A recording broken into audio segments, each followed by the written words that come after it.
നമസ്കാരം ശ്രീജിത്ത് പണിക്കർ. ഞാൻ നമസ്കാരം. വളരെ രസകരമായ ഒരു കാര്യമാണ് അങ്ങയുടെ ശ്രദ്ധയിൽപ്പെടുത്തുന്നത്. നമ്മുടെ സോഷ്യൽ മീഡിയയിൽ ഒരു വലിയ ചർച്ച നടക്കുന്നുണ്ട്.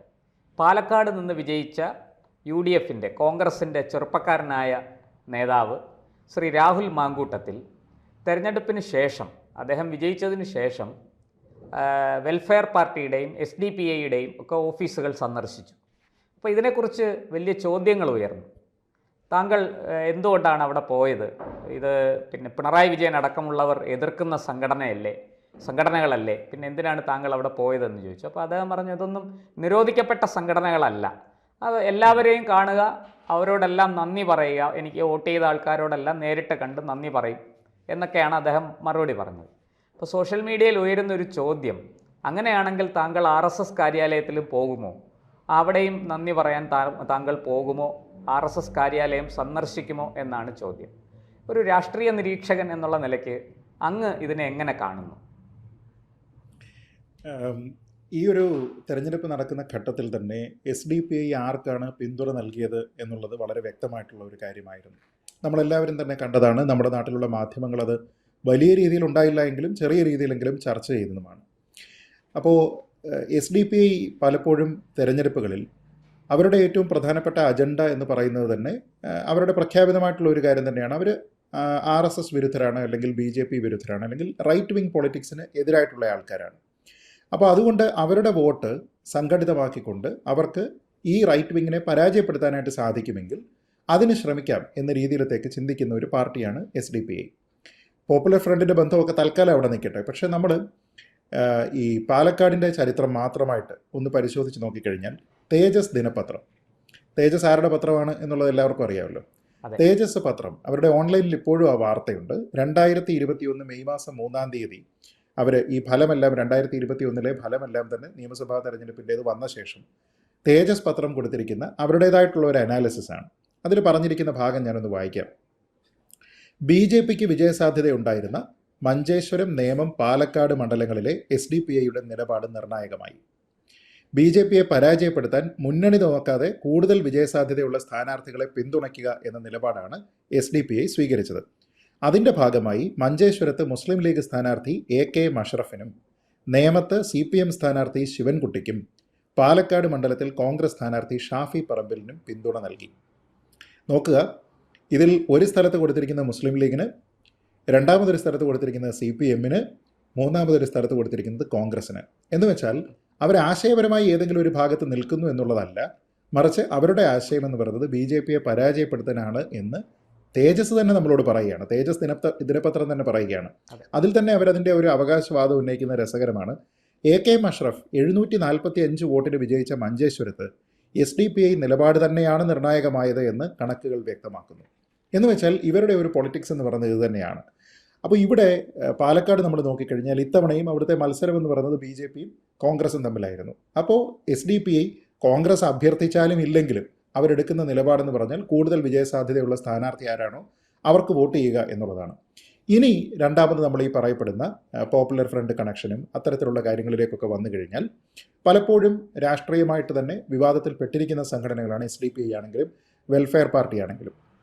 പക്ഷേ ഇവരോടൊക്കെ ഏതെങ്കിലും രീതിയിലത്തേക്കുള്ള ഒരു അയിത്തം രാഷ്ട്രീയമായിട്ട് പോലും കാണിക്കാനായിട്ട് നമ്മുടെ നാട്ടിലുള്ള പ്രധാനപ്പെട്ട പല രാഷ്ട്രീയ സംഘടനകളും തയ്യാറായിട്ടില്ല.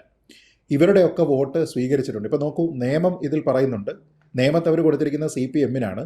ഇപ്പോൾ രാഹുൽ മാങ്കൂട്ടത്തിൽ SDPI ഓഫീസിൽ പോയതിനെപ്പറ്റി മുഖ്യമന്ത്രി പിണറായി വിജയൻ അടക്കം ഈ SDPI ബന്ധത്തിനെപ്പറ്റി പറയുന്ന സമയത്ത് നേമത്ത് ഞങ്ങൾക്ക് ഏതാണ്ട് 10,000 വോട്ടുണ്ട് എന്നും അത് ശിവൻകുട്ടിക്കാണ് കൊടുക്കുന്നത് എന്നും പറഞ്ഞ ഘട്ടത്തിൽ ഇവരാരും തന്നെ പറഞ്ഞില്ല ഞങ്ങൾക്ക് ഈ വോട്ട് വേണ്ട എന്ന് വെച്ചാൽ നിങ്ങൾ ഏത് രീതിയിൽ ചിന്തിച്ചാലും നിങ്ങൾ മതവർഗീയവാദിയാണ് എന്ന് ഞങ്ങൾ നിങ്ങളെ വിളിക്കുമെങ്കിലും നിങ്ങൾ വോട്ട് തന്നാൽ ആ വോട്ട് ഞങ്ങൾ സ്വീകരിക്കുമെന്ന നിലപാടാണ് LDF ആണെങ്കിലും UDF ആണെങ്കിലും ഇവിടെ സ്വീകരിച്ചിരിക്കുന്നത് എന്ന കാര്യത്തിൽ തർക്കമില്ല. അപ്പോൾ ഇത് പരസ്യമായിട്ട് പറയുക, അങ്ങനെയുള്ള ആൾക്കാരെ ഇവർ പോകും കാണും. പക്ഷേ ആ സമയത്ത് RSS കാര്യാലയത്തിൽ പോയില്ലയോ എന്ന് ചോദിച്ചു കഴിഞ്ഞാൽ RSSനെ പരാജയപ്പെടുത്തുന്നതിന് വേണ്ടിയിട്ട് സഹകരിക്കുന്ന ആൾക്കാരുടെ അടുത്തല്ലേ പോവുക. അപ്പോൾ അങ്ങനെ നമ്മൾ നോക്കിക്കഴിഞ്ഞാൽ രാഷ്ട്രീയമായി അവർക്ക് ശരി എന്ന് തോന്നുന്ന ഒരു കാര്യമാണ് അവർ ചെയ്തിരിക്കുക.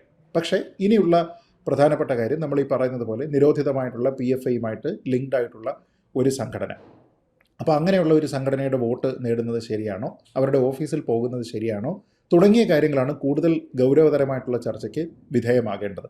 കാരണം നമ്മുടെ നാട്ടിൽ PFIയെ വേണമെങ്കിൽ നിരോധിക്കാം, പക്ഷേ കേന്ദ്ര സർക്കാരിന് SDPIയെ നിരോധിക്കാൻ പറ്റില്ല.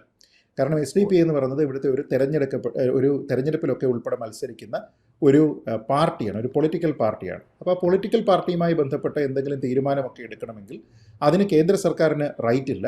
അതിൻ്റെ ഒരു ബലത്തിലാണല്ലോ. അതല്ല, കേന്ദ്ര സർക്കാരിനെ നിരോധിക്കാമായിരുന്നെങ്കിൽ ഒരുപക്ഷെ SDPIയും നിരോധിക്കപ്പെടുന്ന ഒരു പാർട്ടിയായി മാറുമായിരുന്നു. കാരണം PFIയുമായിട്ടുള്ള ബന്ധമൊക്കെ വെച്ചുകൊണ്ട്. അപ്പോൾ അങ്ങനെ സംശയത്തിൻ്റെ നിഴലിൽ നിൽക്കുന്നത് എന്ന് പരക്കെ ആക്ഷേപിക്കപ്പെടുന്ന ഒരു സംഘടനയുമായി ചേർന്ന് ഏതെങ്കിലും രീതിയിലത്തേക്കുള്ള ഒരു ബാന്ധവം അതൊരു രാഷ്ട്രീയ പാർട്ടി ചെയ്യുക എന്ന് പറഞ്ഞാൽ അത് പൊതുസമൂഹത്തിൽ വലിയ സ്വീകാര്യത അതിന് കിട്ടണമെന്നില്ല. അപ്പോൾ അവർക്കുള്ള ശക്തി ഉപയോഗിച്ചിട്ട് അവരത് തെരഞ്ഞെടുപ്പിൽ അവർക്കത് പ്രകടിപ്പിക്കാൻ പറ്റും. അതിന് പൊതുസമൂഹത്തിന് ഒന്നും ചെയ്യാൻ കഴിയില്ല. ഇപ്പോൾ ഉദാഹരണത്തിന് 13,000 വോട്ട് പാലക്കാട്ട് SDPIക്ക് ഉണ്ടെങ്കിൽ SDPI തീരുമാനിക്കുകയാണത് UDF സ്ഥാനാർത്ഥിക്ക് കൊടുക്കാം എന്ന് തീരുമാനിച്ചു കഴിഞ്ഞാൽ അതിനെതിരെ പൊതുസമൂഹത്തിനൊന്നും ചെയ്യാനില്ല. അത് അവരുടെ തീരുമാനം എന്ന നിലയ്ക്കേ ഉള്ളൂ. പക്ഷേ ഈ ഒരു തീരുമാനം എങ്ങനെയാണ് മറ്റുള്ള ആൾക്കാർ, ഈ പാലക്കാടിന് പുറത്തുമുള്ള ആൾക്കാർ എങ്ങനെയാണ് കാണുക എന്നുള്ളത് പ്രധാനമാണ്. അത് ഈ പറഞ്ഞതുപോലെ രാഷ്ട്രീയ ഭാവിക്ക് നല്ലതാണോ എന്ന് ചോദിച്ചാൽ നിശ്ചയമായിട്ടും അല്ല എന്നേ പറയാൻ കഴിയുകയുള്ളൂ. കാരണം നമ്മൾ ഇത്തരത്തിലുള്ള ചില ചോദ്യങ്ങളുണ്ട്. അതൊക്കെ ഒരു ആശയപരമായിട്ടുള്ള കാര്യങ്ങളാണ്. നിങ്ങളുടെ ആശയത്തിൻ്റെ അല്ലെങ്കിൽ നിങ്ങളുടെ അടിത്തറ നിങ്ങൾ ഫോം ചെയ്തിരിക്കുന്നത് എന്തൊക്കെ തത്വങ്ങളുടെ പേരിലാണ്? ആ തത്വങ്ങളിൽ നിങ്ങൾ മതനിരപേക്ഷതയാണ് നിങ്ങളുടെ ഏറ്റവും പ്രധാനപ്പെട്ട കാര്യമെങ്കിൽ അങ്ങനെ ഒരു മതത്തിന് ഒരു താല്പര്യം കൊടുത്ത് നടത്തുന്ന ഒരു സംഘടനയോട് നിങ്ങൾ ചേർന്ന് പോകുമോ എന്നുള്ള ഒരു ചോദ്യം. ആ സംഘടനയുടെ രാഷ്ട്രീയമായിട്ടുള്ള ആശയങ്ങൾ അവരെങ്ങനെയാണ് പ്രകടിപ്പിച്ചിരിക്കുന്നത്, അത് നിങ്ങളുടെ മുന്നണിയുടെ ആശയങ്ങളുമായിട്ട് ചേർന്ന് പോകുന്നുണ്ടോ എന്നൊരു ചോദ്യം. അതല്ല എങ്കിൽ SDPI UDFിൽ മുന്നണിയിൽ വരണ്ടേ? നിലവിൽ അങ്ങനെ ഇല്ലല്ലോ. LDFിലോ UDFിലോ ഇല്ലാതെ നിൽക്കുന്ന ഒരു സംഘടനയാണല്ലോ SDPI. അപ്പോൾ എന്തുകൊണ്ടാണ് നിങ്ങൾക്ക് അങ്ങനെ ഒരു ബാന്ധവമാകാം എന്ന് തോന്നുന്നുണ്ട് എങ്കിൽ നിങ്ങൾ എന്തുകൊണ്ടാണ് നിങ്ങളുടെ ഫോൾഡിലേക്ക് ഉൾപ്പെടുത്താത്തത്? അപ്പോൾ എന്തോ പ്രശ്നമുണ്ട് എന്നുള്ള ഒരു തോന്നൽ നിങ്ങളുടെ കൂട്ടത്തിൽ തന്നെ ഉള്ളത് കൊണ്ടാണ്. അപ്പോൾ അങ്ങനെ നിങ്ങൾ ആശയപരമായിട്ട് വിരുദ്ധമായിട്ടുള്ള ഒരു നിലപാടെടുക്കുകയും എന്നാൽ തെരഞ്ഞെടുപ്പിൽ ഇവരുടെ വോട്ടും കിട്ടിയാൽ കൊള്ളാം എന്ന് ചിന്തിക്കുകയും ചെയ്തു കഴിഞ്ഞാൽ അത് രാഷ്ട്രീയമായിട്ടുള്ള ഒരു ഇരട്ടത്താപ്പാണ്. അത് UDFിൻ്റെ നേതൃത്വം കൃത്യമായിട്ട് പരിശോധിക്കേണ്ടതാണ്. തന്നെയല്ല, UDF എന്ന് ഞാൻ പറയുന്നതിൻ്റെ കാരണം കോൺഗ്രസ് മാത്രം തീരുമാനിച്ചാൽ പോരല്ലോ. ഇങ്ങനെയുള്ള കാര്യത്തിൽ അഭിപ്രായം പറയുന്നതിന് മറ്റുള്ള പാർട്ടികൾ ഉണ്ടാകണം. ഇപ്പോൾ പലപ്പോഴും LDFിൻ്റെ ഭാഗത്തു നിന്ന് തീരുമാനങ്ങൾ ഉണ്ടാകുന്ന സമയത്ത് CPI എന്തെങ്കിലും ഒരു വിമത സ്വരം ഉയർത്തുന്നത് നമ്മൾ കണ്ടിട്ടുണ്ട്. ലോങ് ലാസ്റ്റിംഗ് ഒന്നുമല്ല, പക്ഷേ എങ്കിലും അത് ഉയർത്താറുണ്ട്. ആ ഉയർത്താറുള്ള സമയത്ത് മറ്റുള്ള ആൾക്കാർ എന്താ പറയുക? നോക്കൂ, നിങ്ങളുടെ മുന്നണിയിലുള്ള ആൾക്കാരെ പോലും കൺവിൻസ് ചെയ്യിപ്പിക്കാനായിട്ട് നിങ്ങൾക്ക് കഴിയുന്നില്ല എന്നാണ് ശ്രീ പിണറായി വിജയനോടും ശ്രീ MV ഗോവിന്ദനോടും അടക്കം ഇവർ പറയുന്നത്. അപ്പോൾ അങ്ങനെയാണ് എങ്കിൽ അവിടെ UDFിൽ നിന്ന് ഭിന്നസ്വരം കേൾക്കാത്തപ്പോൾ ഇവർക്കെല്ലാം ഇതിൽ താല്പര്യമാണ് എന്നല്ലേ നമ്മൾ മനസ്സിലാക്കേണ്ടത്. ഈ പറയുന്നതിലപ്പോൾ മുസ്ലിം ലീഗ് എന്ന് പറയുന്ന രണ്ടാമത് നിൽക്കുന്ന പ്രധാനപ്പെട്ട പാർട്ടിയില്ലേ? കേരള കോൺഗ്രസിൻ്റെ വിവിധ ഫാക്ഷനുകൾ അവിടെ വർക്ക് ചെയ്യുന്നുണ്ടല്ലോ. RSP പോലെയുള്ള ചില പാർട്ടികളുണ്ടല്ലോ, CMP പോലെയുള്ള ചില പാർട്ടികളുണ്ടല്ലോ. ഇങ്ങനെയുള്ള പാർട്ടികളെല്ലാം ഈ UDFിൻ്റെ ഫോൾഡിലുണ്ട്. ഇവർക്കാർക്കും പ്രശ്നമില്ലേ? അപ്പോൾ നിങ്ങൾ ഒരു ഭാഗത്ത് മതനിരപേക്ഷത എന്ന് പറയുന്നു, നിങ്ങൾ ഒരു ഭാഗത്ത് നിങ്ങൾ പൂർണ്ണമായിട്ടും ഇത്തരത്തിലുള്ള ചില കാര്യങ്ങൾക്ക് വിരുദ്ധവും ചില കാര്യങ്ങൾക്കൊപ്പവുമാണ് എന്ന് പറയുകയും ആ ആശയത്തിനോട് യോജിക്കാത്ത ഒരു പാർട്ടിയുടെ പിന്തുണ നിങ്ങൾക്ക് കിട്ടുകയും ചെയ്യുമ്പോൾ അവിടെ ഒരു രാഷ്ട്രീയ ഇരട്ടത്താപ്പിൻ്റെ പേരിൽ നിങ്ങൾ മിണ്ടാതിരുന്നു കഴിഞ്ഞാൽ നിങ്ങളെ എങ്ങനെയാണ് പൊതുജനം വിശ്വസിക്കുക എന്നുള്ള ഒരു പ്രധാനപ്പെട്ട ചോദ്യം ഉണ്ടെന്നാണ് ഞാനതിൽ കരുതുന്നത്. ശ്രീ പ്രശാന്ത് ജി. ശ്രീജിത്ത് ജി, ഇതിനകത്ത് മറ്റൊരു കാര്യം കൂടി. ഈ തെരഞ്ഞെടുപ്പ് പര്യടനം നടക്കുന്ന വേളയിൽ, പ്രചാരണം നടക്കുന്ന വേളയിൽ രാഹുൽ മാങ്കൂട്ടത്തിൽ ഈ SDPIയുടെയും വെൽഫെയർ പാർട്ടിയുടെയും നിരവധി ചെറു യോഗങ്ങളിൽ പങ്കെടുത്തതായിട്ട് വിവരങ്ങൾ പുറത്തു വരുന്നുണ്ട്. ചില കുടുംബയോഗങ്ങളിലൊക്കെ അദ്ദേഹം പങ്കെടുക്കുന്നു. അത് കോൺഗ്രസ്സുകാരൂടെ ചേർന്ന് നടത്തുന്നതാണ്. പക്ഷേ ഇവരുടേതാണ് എന്ന മട്ടിൽ അതിനെക്കുറിച്ചുള്ള ദൃശ്യങ്ങൾ വീഡിയോ ദൃശ്യങ്ങളൊക്കെ പുറത്തു വന്നിട്ടുണ്ട്. കൂടുതലും ഈ SDPIയുടെയും വെൽഫെയർ പാർട്ടിയുടെയൊക്കെ പല നേതാക്കളും അതിനകത്തൊക്കെ കാണാം. ഇത് ഇപ്പോൾ തിരഞ്ഞെടുപ്പിന് മുൻപും തിരഞ്ഞെടുപ്പിന് ശേഷവും വോട്ടെണ്ണി രാഹുൽ വിജയിച്ചതിന് ശേഷവും വ്യാപകമായിട്ട് പ്രചരിപ്പിക്കുന്നുണ്ട്. അദ്ദേഹത്തിൻ്റെ രാഷ്ട്രീയ എതിരാളികൾ, പ്രത്യേകിച്ചും CPM ആണ് അതിൽ മുൻപന്തിയിൽ നിൽക്കുന്നത്, BJP അല്ല എന്നും കൂടി പറയണം. ഇത് രാഹുലിൻ്റെ ഭാവിക്ക് ദോഷം ചെയ്യും. ഒരു MLA എന്നുള്ള നിലയ്ക്ക് മാത്രമല്ല, അദ്ദേഹത്തിൻ്റെ രാഷ്ട്രീയ ഭാവിക്ക് ഇത് ദോഷം ചെയ്യുമോ? എന്താണ് അങ്ങയുടെ അഭിപ്രായം? അത് എനിക്ക് തോന്നുന്നത് രാഹുലിൻ്റെ മാത്രം ഒരു വിഷയത്തിൽ പരിമിതപ്പെടുത്തി ചർച്ച ചെയ്യേണ്ടുന്ന ഒരു വിഷയമാണെന്ന് എനിക്ക് തോന്നുന്നില്ല. കാരണം രാഹുൽ മാങ്കൂട്ടത്തിൽ എന്ന വ്യക്തിയോ ആ സ്ഥാനാർത്ഥിയോ സ്വന്തം നിലയ്ക്കെടുക്കുന്ന ഒരു തീരുമാനമല്ല അതെന്ന് നമുക്ക് നന്നായിട്ടറിയാം. അത് കോൺഗ്രസിൻ്റെ തീരുമാനമാണ്. രാഹുലിന് സ്വന്തമായിട്ട് അത് നടപ്പാക്കാൻ സാധ്യമല്ല. അപ്പോൾ രാഹുലിന് താല്പര്യമുണ്ട് എങ്കിലും ഇല്ല എങ്കിലും കോൺഗ്രസ് ഒരു തീരുമാനമെടുക്കുന്നത് ശിരസാ വഹിക്കുക എന്നുള്ളത് മാത്രമാണ് അദ്ദേഹത്തിനോട് ചെയ്യാൻ കഴിയുക. അപ്പോൾ അതിൽ ലാർജറായിട്ട് നമ്മൾ ചോദ്യങ്ങൾ ഉന്നയിക്കേണ്ടത് ആരോടാണ്? കോൺഗ്രസിനോടാണ്. അപ്പോൾ കോൺഗ്രസ് അതിന് മറുപടി പറയണം. രണ്ടാമത് ഞാൻ നേരത്തെ പറഞ്ഞതുപോലെ മുസ്ലിം ലീഗ് ഉൾപ്പെടെ RSP ഉൾപ്പെടെയുള്ള വലുതും ചെറുതുമായിട്ടുള്ള UDFിലെ മറ്റ് സഖ്യകക്ഷികളുണ്ട്. ഇവരുടെ അഭിപ്രായം വരണം. ഞാൻ ഇന്നേ വരെ കാണാത്തത്, ഇങ്ങനെയുള്ള പല കാര്യങ്ങളും വന്നതിന് ശേഷവും SDPIയുടെ വോട്ട് ഞങ്ങൾ സ്വീകരിക്കും, SDPI ഞങ്ങൾക്കൊപ്പമാണ് എന്ന് പറയാനായിട്ട് കോൺഗ്രസ്സിലുള്ള ആരെങ്കിലും തയ്യാറായിട്ടുണ്ടോ? അപ്പോൾ നിങ്ങൾക്ക് അവരെ കാണാം. ഇപ്പോൾ ഈ പറയുന്നത് പോലെ യോഗങ്ങളിൽ പങ്കെടുത്തിട്ടുണ്ട് എങ്കിൽ പങ്കെടുക്കാം. ഈ തെരഞ്ഞെടുപ്പിൻ്റെ ഘട്ടത്തിലാണെങ്കിലും അതിന് ശേഷമാണെങ്കിലും നിങ്ങൾക്ക് ആ ഓഫീസുകളൊക്കെ സന്ദർശിക്കാം.